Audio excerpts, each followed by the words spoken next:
નમસ્કાર, પાટનગર નેટવર્ક ન્યૂઝમાં આપનું સ્વાગત છે। હું છું દિવ્યા આપની સાથે। નજર કરીશું ખાસ ખબરો પર। અરવલ્લીમાં ગ્રામ પંચાયતની ચૂંટણીના સરપંચ ઉમેદવાર ઉપર હુમલો કરવામાં આવ્યો છે। મોડાસાના વણિયાદ ગામની ચૂંટણીમાં પ્રચાર માટે જતા હતા અને તે સમય દરમિયાન આ ઘટના બની છે।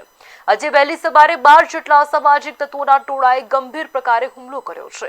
ઉમેદવારની કાર આંતરિક કાર ઉપર પથ્થરમારો કરી કાચ ફોડી હુમલો કર્યો છે। ઉમેદવાર સૌરભ ત્રિવેદી 108 મારફતે સારવાર અર્થે સાર્વજનિક હોસ્પિટલ ખાતે લવાયા છે। ઘટના અંગે ટીટોએ પોલીસને જાણ કરાઈ છે।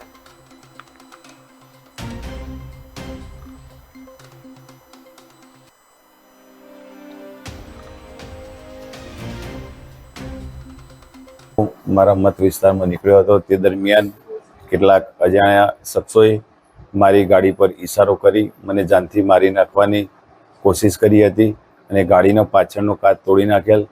તે દરમિયાન હું ડ્રાઇવિંગ સીટ ઉપરથી નીચે ઉતરી આવેલ અને જણાવેલ કે ભાઈ કેમ તમે આ રીતનું કરો છો? તો એમને મને ભાઈ अब ઘરે જઈને સૂઈ જાઓ, અત્યારે શાનો પ્રચાર કરો છો એમ કહીને ધમકાવવાનો પ્રયત્ન કર્યો હતો।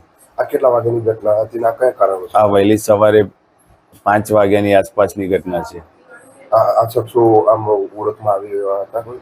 હા, જો એ રૂબરૂ મારી સમક્ષ પરેડ કરવામાં આવે તો હું તેમને જોઈને હું તેમની ઓળખ કરી શકું તેમ।